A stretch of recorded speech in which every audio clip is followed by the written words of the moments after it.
आठवां बाब तासीर सदाकत जलाल। इसलिए अब उन पर जो मसीह यस्सु में है अज़ाब का फतवा नहीं, क्योंकि उस ज़िंदगी की रूह की शरीयत ने जो मसीह यस्सु में है तुझे गुनाह और मौत की शरीयत से छुड़ा दिया है। बस जो शरीयत से ना हो सका इसलिए कि वो बस शरीयत के सबब से कमज़ोर थी, वो खुदा से हुआ और उसने अपने ही बेटे को गुनहगार बशर की सूरत में गुनाह की कुर्बानी के तौर पर भेजकर गुनाह पर बशरियत में अज़ाब का फतवा लगाया है, ताकि शरीयत की सदाकत हम में पूरी हो, जो बशरियत के तौर पर नहीं बल्कि रूह के तौर पर चलते हैं। क्योंकि जो बशरियत के तौर पर होते हैं वो बशरियत की बातें चाहते हैं, मगर जो रूह के तौर पर होते हैं वो रूह की बातें चाहते हैं। क्योंकि बशरियत की नीयत मौत है, मगर रूह की नीयत ज़िंदगी और सलामती है। इसलिए कि बशरियत की नीयत खुदा की दुश्मन है, क्योंकि ना खुदा की शरीयत के ताबा है और ना हो सकती है, और जो बशरी हैं वो खुदा को पसंद नहीं आ सकते। मगर तुम बशरी नहीं बल्कि रूहानी हो, बशर्ते रूह खुदा तुम में बसा हुआ हो। मगर जिसमें रूह मसीह नहीं वो उसका नहीं।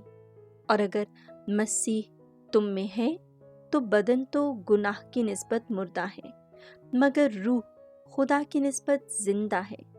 फिर अगर यीशु को मुर्दों में से जिंदा करने वाले का रूह तुम में बसा हुआ है, तो मसीह यीशु को मुर्दों में से जिंदा करने वाला तुम्हारे फानी बदनों को भी उस रूह के जरिए से जिंदा करेगा जो तुम में बसा हुआ है। बस ए भाइयों, हम बशरियत के कर्जदार नहीं कि बशरियत के तौर पर ज़िंदगी बसर करें, क्योंकि अगर तुम बशरियत के तौर पर ज़िंदगी गुजारोगे तो मरोगे, लेकिन अगर रूह से बशरियत के कामों को मारोगे तो ज़िंदा रहोगे। इसलिए कि जितने खुदा के रूह की हदायत से चलते हैं वही खुदा के फर्जंद हैं।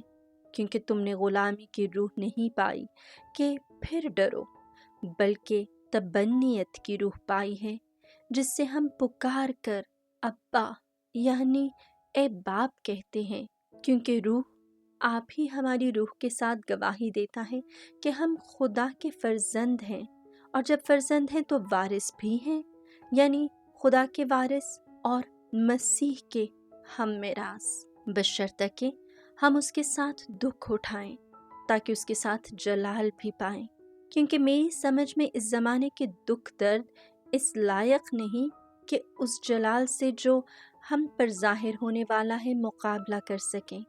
क्योंकि खलकत कमाल आरज़ू से खुदा के फर्जंदों के ज़ाहिर होने की राह तकती है, इसलिए कि खलकत बतालत के ताबा है, अपनी खुशी से नहीं बल्कि उस सबब से जिसने उसे ताबा किया है, इस उम्मीद पर कि खलकत भी फना की गिरफ्त से छूटकर खुदा के फर्जंदों के जलाल की आज़ादी में शरकत हासिल करेगी।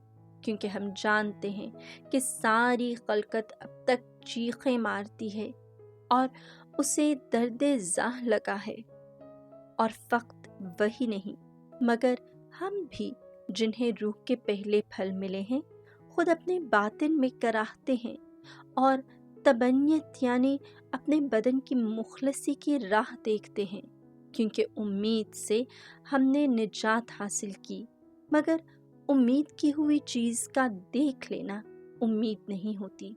क्योंकि जिस चीज़ को कोई देख रहा है उसकी उम्मीद कैसी। मगर जब हम नादीदनी चीज़ की उम्मीद करते हैं तो सब्र के साथ उसकी राह देखते हैं। इसी तरह रूह भी हमारी कमज़ोरी में मदद करता है, क्योंकि जैसा चाहिए हम जानते भी नहीं कि क्या दुआ करें, मगर रूह खुद नाकाबिल बयान आहें भर भर कर हमारे लिए सिफारिश करता है। और वो जो दिलों का जांचने वाला है वो जानता है कि रूह क्या चाहता है, क्योंकि वो खुदा की मर्ज़ी के मुताबिक मुक़द्दसों के लिए शिफ़ात करता है। और हम जानते हैं कि सब चीज़ें मिलकर ان کے لیے جو خدا کو پیار کرتے ہیں بھلائی پیدا کرتی ہیں، یعنی ان کے لیے جو اس کی تقدیر کے موافق بلائے گئے ہیں، کیونکہ جنہیں اس نے پہلے سے پہچانا ہے انہیں پہلے سے مقرر بھی کیا ہے کہ اس کے بیٹے کی صورت کے ہم شکل ہوں، تاکہ وہ بہت سے بھائیوں میں پہلوٹا ٹھہرے۔